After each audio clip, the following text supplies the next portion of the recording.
Welcome back to the Washington Journal. Each month, we take a look at some of the most important legislation and how they affect you. Today, we're focusing on net neutrality. I'm joined today by Sundar Pichai, CEO of Google, Ajit Pai, Chairman of the FCC, Jonathan Huang, a renowned professor of technology law, and media personality Alex Jones. So, gentlemen, before we begin, I'd like to give our viewers, especially Turks from Paterson, New York, a brief rundown on what exactly net neutrality is. Essentially, it's the idea that all web traffic should be treated equally.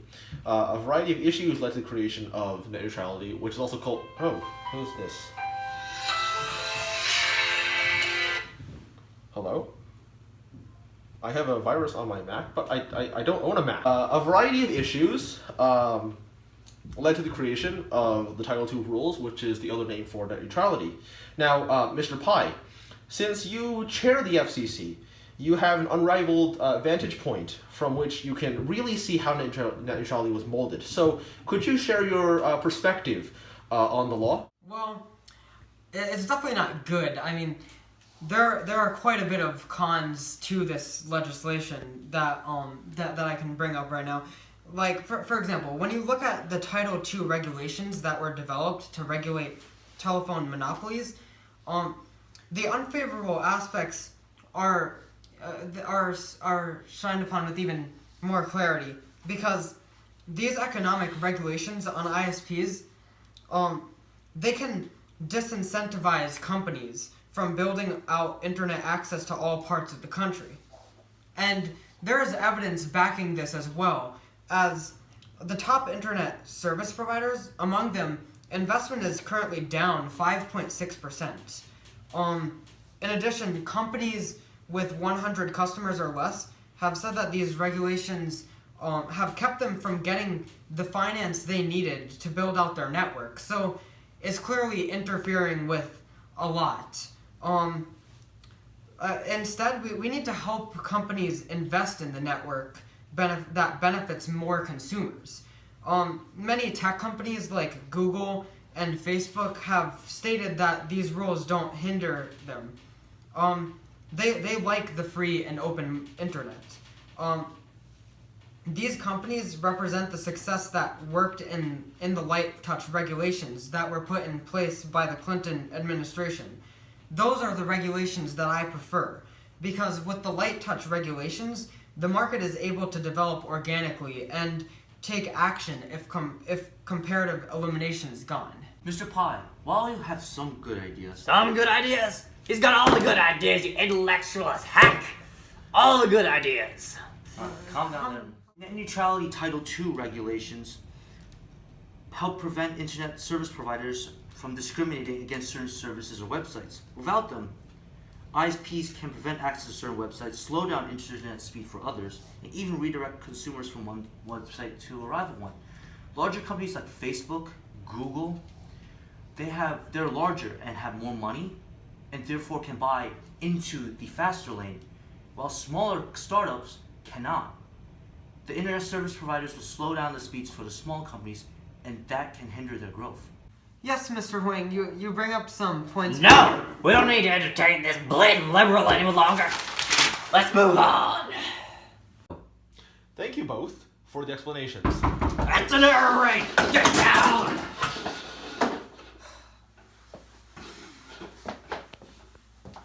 What's going on? Hey man, I'm really sorry. I'm late, but let's get this going, alright? Alright. We're on the air. Sundar Pichai. With most laws, interest groups were profoundly involved in the passage of and subsequent revoking of net neutrality. Now, before I turn the discussion over to Mr. Pichai here, I'd like to take some time to explain what exactly an interest group is. Interest groups are groups of people who compete with other such groups to influence legislation. They're not always political. Political interest groups are called pressure groups. Examples of interest groups include the U.S. Chamber of Commerce and also MAD, Mothers Against Drunk Driving. So, Mr. Pichai, what has Google done with regards to net neutrality? Well, thank you so much for that question. Google has been spending lots of money. A lot of the internet agencies have been spending a lot of money. We have spent $18 million In total, we have spent $51 million on interest groups, and some of the interest groups that we've been supporting have been Public Knowledge, which is a copyright and intellectual property agency that deals with technology freedom. And they were actually the ones that were responsible for the ending of the AT&T and T-Mobile merger, which would have been extremely bad for business. We need democratization in business, and they helped with that. Also, we've been working with the Electronic Frontier Foundation, which protects civil liberties in terms of technology usage. And they've been fantastic. Tech Freedom and the Center for Democracy and Technology have also been high supporters of this, and they've been lobbying relentlessly using our funding and our ideas to make sure that what Pi wants will not happen. The Internet Association has been a great foundation that we have been involved with, using legal arguments to restore balance to the Internet.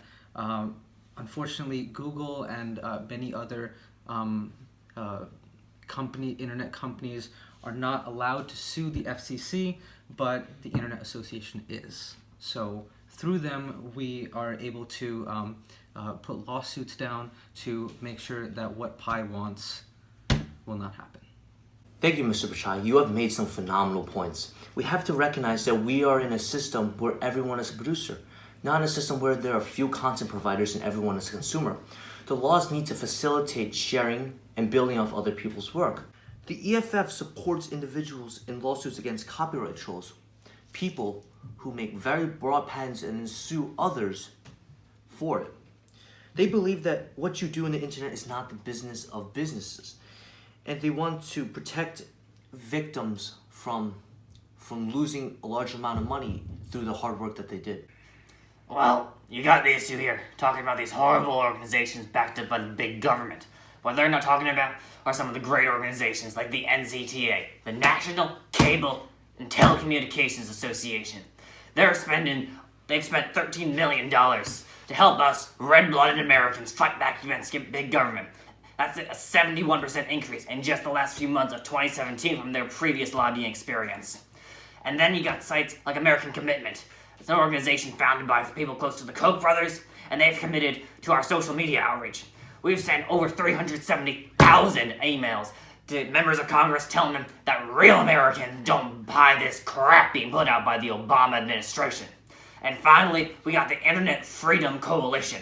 It's a collection of great nonprofits like American Commitment and like the ALEC, the American Legislative Exchange Council. And they've got great members like Verizon, AT&T, Comcast, and Sprint. And what's tying all these great organizations together is the fact that they are united against big government takeover of the internet. Because I'll tell you what, if we lose organizations like this, we're in trouble. It's drums in the deep. They're coming for us. They're coming for our sites like InfoWars. They want to shut us down. They want to get rid of the voice of America. They want to turn us all into liberal hacks like this guy. We gotta fight. We gotta fight back. We gotta fight back for America. One of the largest losers from the revocation of net neutrality is the United States Association of Small Business Entrepreneurship. See, larger companies can buy access to this faster lane, which smaller startup companies cannot because they do not have enough capital to.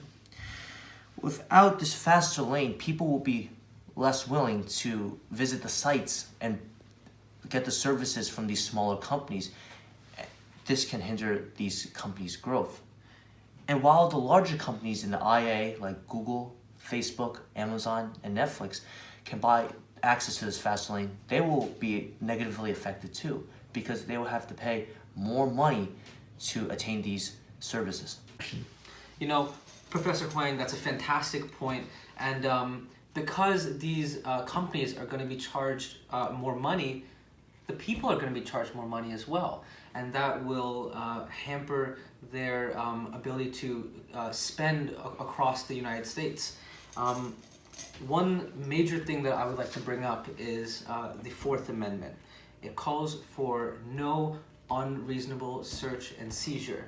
And I'm sorry to say, but the internet service providers of today have been doing that. They can see what you and I do online. They know where we go, and they have our email address, and they can link our identities in the real life to what we do online. So why should they be able to exploit our usage of the internet to make money, and for us to be hampered by that? Let's just give an example. Let's say that NBC and Amazon both have shows that are coming out in February.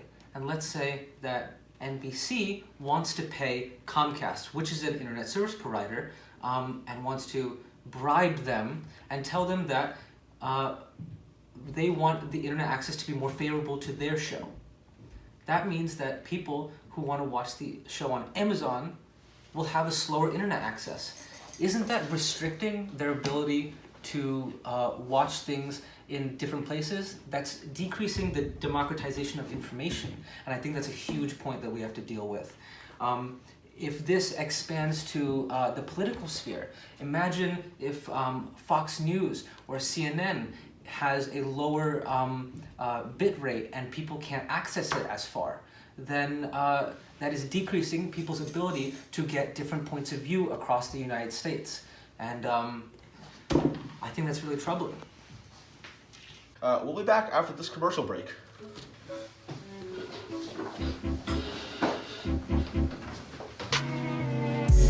After you. Please. I'll take you. Yes.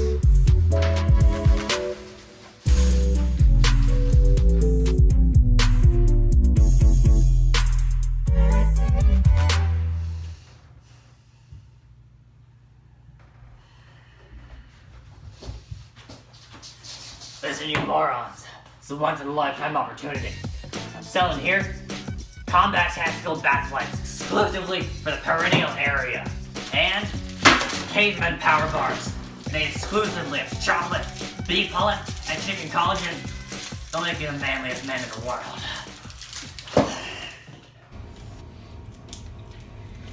For viewers just joining us now, we're back with our discussion on net neutrality. What these bleeding liberals aren't telling you is that these regulations like net neutrality are choking our country. That's why it's a positive and good for our country that they're being repealed.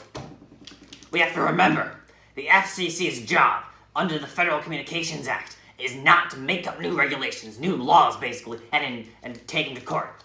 Their job is to enforce laws passed by Congress. Now net neutrality, Congress never okayed that. That was an FCC creation. And now FCC is trying to push their own creation, which they cannot do under the Federal Communications Act, down our throats.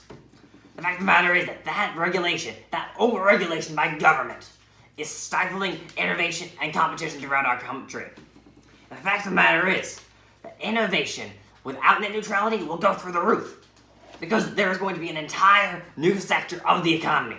If ISPs are able to charge internet companies for faster service on their platforms, they're going to be able to compete with each other. They're going to have to, in order to get the money from those internet companies. It opens up an entire emerging sector of the economy. It's going to force them to innovate. It's going to force them to compete. That's going to make our country better, because innovation, it breeds better things, better products, and that is better for the American consumer. And anyone who tells you otherwise is out of their minds.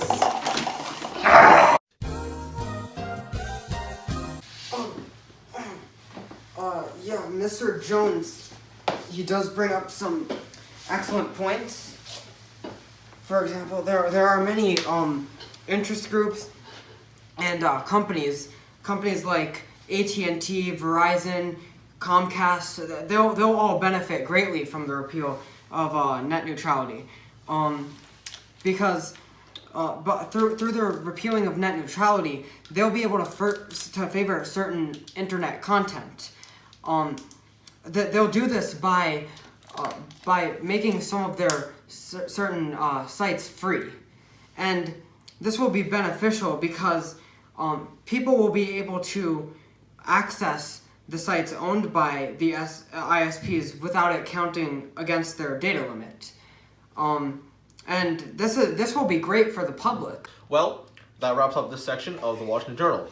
If you have any questions, comments, or anything you'd like to talk about for this show, please feel free to contact us at 1-800-555-5555.